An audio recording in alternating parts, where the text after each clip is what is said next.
मन कभी शांत नहीं रहता है। भिन्न भिन्न प्रकार के विचार आते ही रहते हैं। नमस्कार, मेहता टॉक्स, ज्ञानचंद प्रसाद मेहता।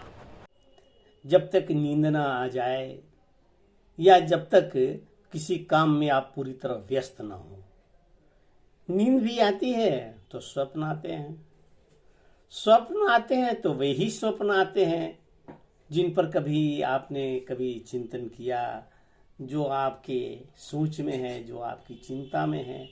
मैं अक्सर सोचा करता हूँ कि सृष्टि के प्रारंभ के बाद ये कैसे ये शांति व्यवस्था, विधि व्यवस्था की स्थापना हुई।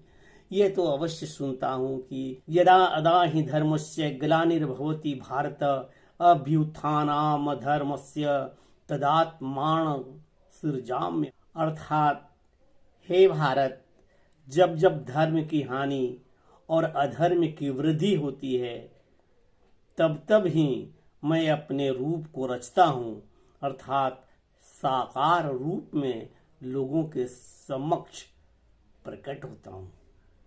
फिर भी यह बात तो तब की हुई जब सभ्यता बहुत विकास कर गई होगी। इसके पूर्व की स्थिति क्या होगी? या आज भी सभ्यता के विकास कर जाने के बाद यदा यदा हि धर्मस्य ग्लानिर्भवति भारत के युग यदि समाप्त हो गए, वे बीत गए, आज की भी स्थिति में जब यूक्रेन और रूस का संघर्ष इतने महीनों तक चलता चला जा रहा है और रुकने का नाम ही नहीं ले रहा है, तो ये शांति कहाँ जाकर के मिलेगी? ये सभ्यता किस काम की है? ये कैसी सभ्यता है? ये कैसा विकास है? क्या कहीं कठिनाई है तो किस चीज में कठिनाई है? मुझे तो लगता है कि कहीं न कहीं न्याय में दिक्कत है, इंसाफ नहीं हो रहा है। और गरीबों को जब इंसाफ नहीं मिलता है तो वो गरीबी अन्याय को चुपचाप सह लेती है। लेकिन जिनके पास ताकत है, सामर्थ्य है, वे इंसाफ के लिए संघर्ष करते हैं, वे अन्याय सहते नहीं है। कुछ लोग विवेक से भी काम लेते हैं, सोचते हैं कि बिना संघर्ष के न्याय मिल जाए।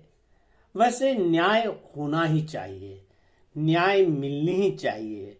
दो राष्ट्रों के बीच में हो, दो परिवारों के बीच में हो, एक आंगन में दो भाइयों के बीच में हो, जानबूझ करके एक भाई केवल इसलिए कि घर में शांति बनी रहे और वो कुछ न ले, अपना कोई भाग न ले, कोई हिस्सा न ले, जो पैतृक है, जो पितामह का है, वो इस भय से न ले, इच्छा व्यक्त न करे कि उसके इस प्रकार से इच्छा व्यक्त करने में घर के अंदर अशांति फैलेगी, तो यह न्याय तो नहीं हुआ ना।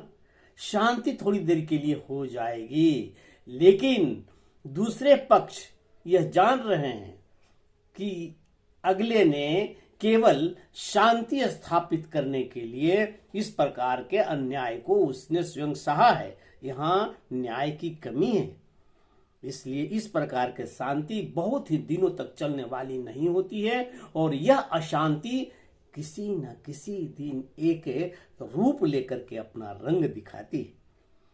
अन्यथा जब वनों में घूम घाम करके 12 वर्षों तक जंगलों में रह करके पांडव आए, 1 वर्ष अज्ञातवास में रह गए और तब उन्होंने संदेशा भेजा कृष्ण के माध्यम से।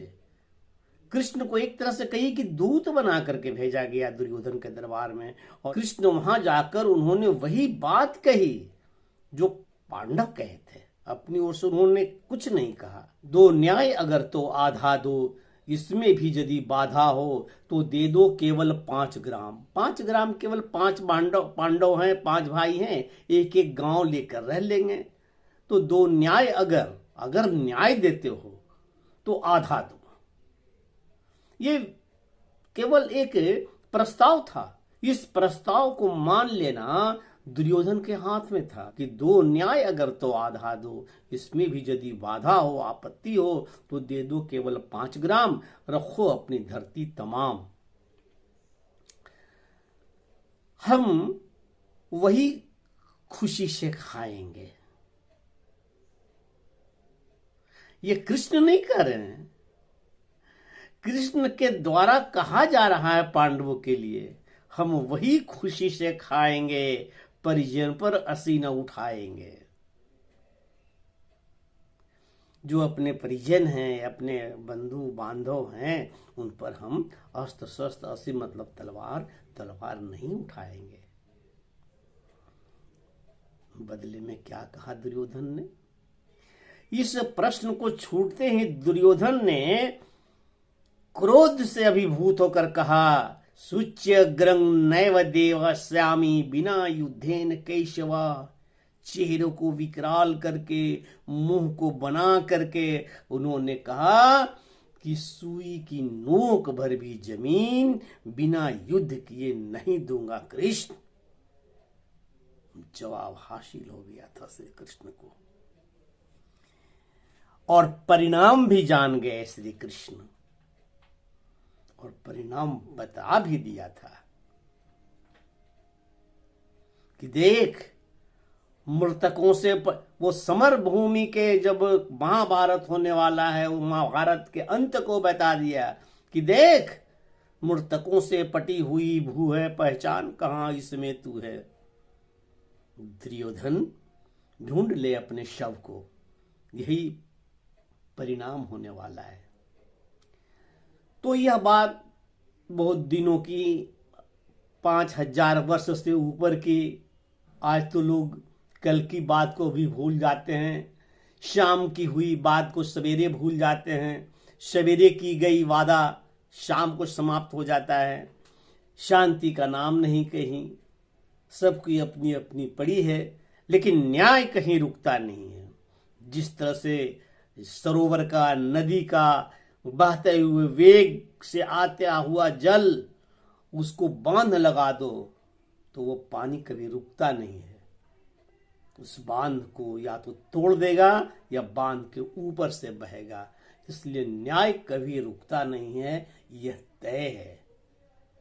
अतएव मानव जीवन के लिए, मानव समाज के लिए यह निश्चित किया गया है कि न्याय हो। इसलिए तो भाई इतनी बड़ी न्यायपालिका है देश के अंदर, वो सरकार की एक बहुत ही महत्वपूर्ण अंग है। मैंने पूर्व में कहा था, आखिर यूक्रेन और रूस में जो आज तक चल रहा है, चीन में कोरोना का नया वेरिएंट आ गया या वही पुराना वेरिएंट नहीं मरा, ये क्या हो रहा है? मानव का नरसंहार हो रहा है।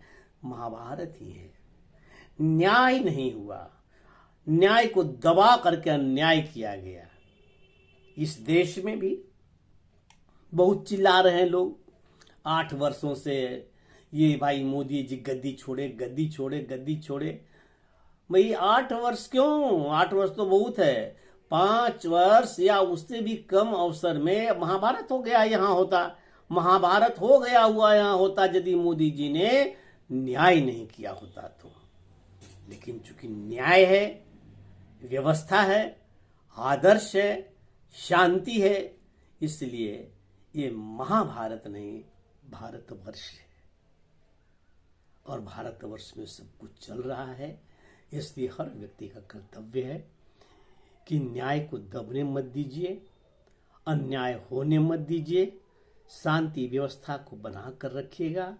देश श्रीलंका नहीं होगा, देश पाकिस्तान नहीं हो सकेगा, और यह न चीन, न यूक्रेन, न रूस जैसा, बल्कि इससे अलग एक दिव्य और अलौकिक शांति, एक अदिव्यता, एक भव्यता, एक ईश्वरीय व्यवस्था स्वमेव कायम होगा।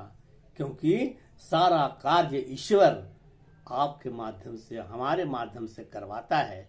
ये ईश्वरीय कार्य होता रहेगा, तब तक न्याय मिलेगा, अन्याय होने नहीं दिया जाएगा। आशा है यह संवाद और कथन आपको पसंद आया होगा तो निश्चित रूप से लाइक कीजिए, सब्सक्राइब कीजिए और आगे का वीडियो भी देखते रहिए।